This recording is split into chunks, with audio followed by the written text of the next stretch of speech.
Hello, and welcome back to Bedtime Stories with Vice Vice Baby, where we will continue the journey of Uncle Wiggily.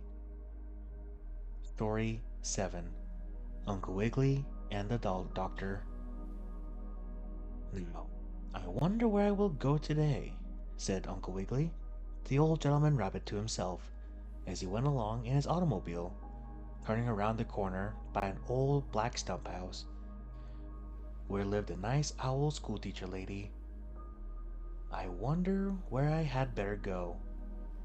Oh, I have it.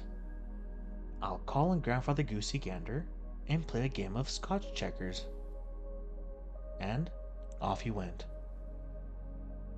It was generally that way with Uncle Wiggily. He would start off pretending he had no place in particular to go, but he would generally end up at Grandfather Goosey Gander's house. There, the old gentleman rabbit and the old duck gentleman would sit and play Scotch checkers and eat molasses cookies with cabbage seed on top. And they would talk for the days when they were young and could play ball and go skating and do all of those things. But this time, Uncle Wiggily never got to Goosey Gander's house. As he was going along in the woods, all of a sudden, he came to a little house that stood under a Christmas tree, and on the house was a sign reading, Dr. Monkey Doodle, Sick Dolls Made Well. Huh, that is rather strange, exclaimed Uncle Wiggily. I never knew there was a doll doctor here. He must have moved in only lately. I must look into this.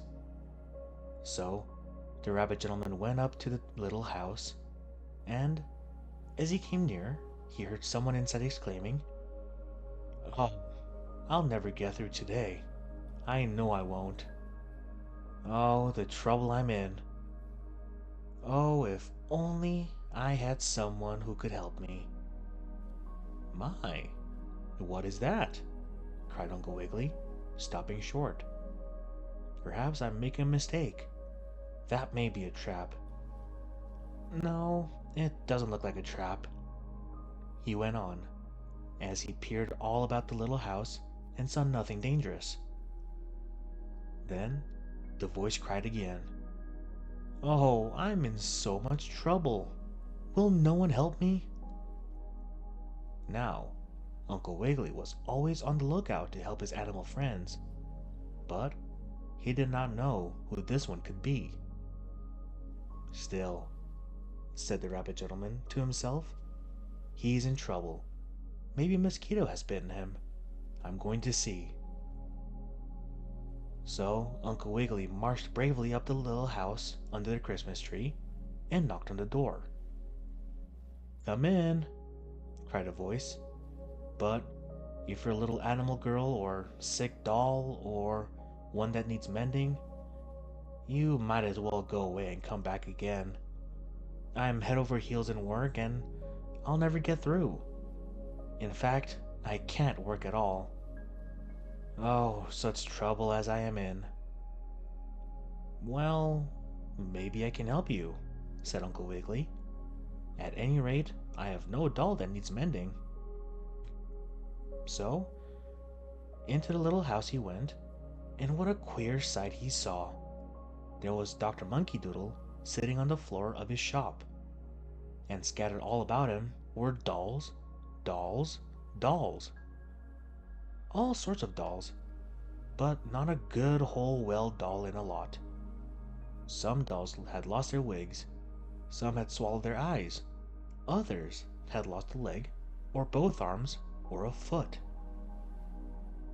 One poor doll had lost all her sawdust, and she was as flat as a pancake. Another had dropped one of her shoe button eyes, and a new eye needed to be sewed in. One doll had stiff joints which needed oiling, while another, who used to talk in a little phonograph voice, had caught such a cold that she could not speak or even whisper. "My, what sort of a place is this?" asked Uncle Wiggily in surprise. "This is a doll hospital," said Dr. Monkey Doodle. "Think of it, all these dolls to fix before night. and I can't touch a one of them. Why must all the dolls be fixed up tonight? The rabbit gentleman wanted to know. Because they are going to a party, explained Dr. Monkey Doodle. Susie Littletail, the rabbit, is giving a party for all the little animal girls, and everyone is going to bring her doll. But all the dolls were ill, or else were broken, and the animal children brought them all to me at once, so that I am fairly overwhelmed with work. If you will kindly permit me to say so, remarked the monkey doctor. Of course, I'll let you say so, said Uncle Wiggily. But if you will kindly pardon me, why don't you get up and work, instead of sitting in the middle of the floor, feeling sorry for yourself? True. Why do I not? Asked the monkey doctor. Well, to be perfectly plain, I'm stuck here so fast that I can't move. One of the dolls, I think it was Cora Ann multiplication table, upset the pot of glue on the floor. I came in hurriedly and, not seeing the puddle of glue, I slipped in it. I fell down, I sat right in the glue, and now I'm stuck so fast that I can't get up. So you see, that's why I can't work on the broken dolls. I can't move. And oh, what a time there'll be when all those animal girls come for their dolls and find they're not done. Oh, what a time I'll have. And the monkey doctor tried to pull himself up from the glue on the floor, but he could not. He was stuck fast. Oh dear, he cried. Don't worry, spoke Uncle Wiggily kindly. I think I can help you. Oh, can you? Cried Dr. Monkey Doodle. And will you? I certainly will, said Uncle Wiggily, tying his ears in a bow knot so they would not get tangled in the glue. But how can you help me? Asked the monkey doctor. In the first place, went on the rabbit gentleman, I will pour some warm water all around you on the glue. That will soften it. And by you can get up. And while we are waiting for that, you shall tell me how to cure the sick dolls and how to mend the broken ones, and I'll do the best I can.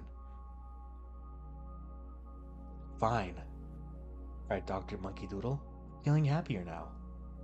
So, Uncle Wiggily poured some warm water on the glue that held the poor monkey fast, taking care not to have the water too hot.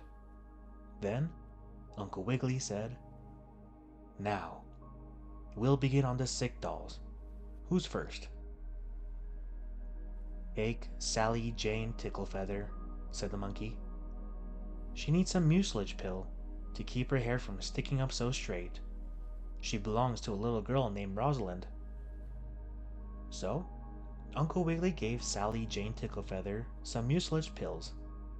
Then, he gave another doll some sawdust tea, and a third one some shoe button pudding.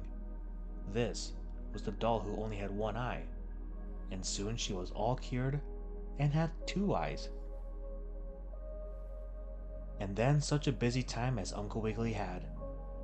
He hopped about that little hospital, sewing arms and legs and feet on dolls that had lost theirs. He oiled up all the stiff joints with olive oil, and one doll, whose eyes had fallen back in her head, Uncle Wiggily fixed as nicely as you please. Only by mistake, he got in one brown eye and one blue one, but that didn't matter much. In fact, it made the doll all more stylish. No, but there are a lot more dolls to fix, cried the monkey doctor. Never mind, said Uncle Wiggily. You will soon be loose from the glue, and you can help me. Oh, I wish I were loose now, cried the monkey. He gave himself a tremendous tug and a pull, Uncle Wiggily helping him, and up he came. Then, how he flew about that hospital, fixing the dolls ready for the party. Hark! Suddenly called Uncle Wiggily. It's the girl animals coming for their dolls, said the monkey. Oh, work fast, work fast. Outside the doll hospital, Susie Littletail, the rabbit girl, and Alice and Lulu Wibblewobble, the duck girls, and all their friends were calling. Are our dolls mended? Are they ready for us? Not yet, but soon, answered Uncle Wiggily. And then he and the monkey worked so fast. Dolls that had lost their heads had new ones to put on. The doll that had spilled all her sawdust were filled up again, plump and fat. One boy soldier doll who had lost his gun was given a new one, and a sword also. And the phonograph doll was fixed so that she could sing as well as talk. But it is almost time for the party, cried Susie Littletail. Just a minute, called Uncle Wiggily. There is one more doll to fix. Then he quickly painted some red cheeks on a poor little pale doll who had had the measles, and in a moment she was as bright and rosy again as a red apple. Then all the dolls were fixed, and the girl animals took them to a party and had a fine time.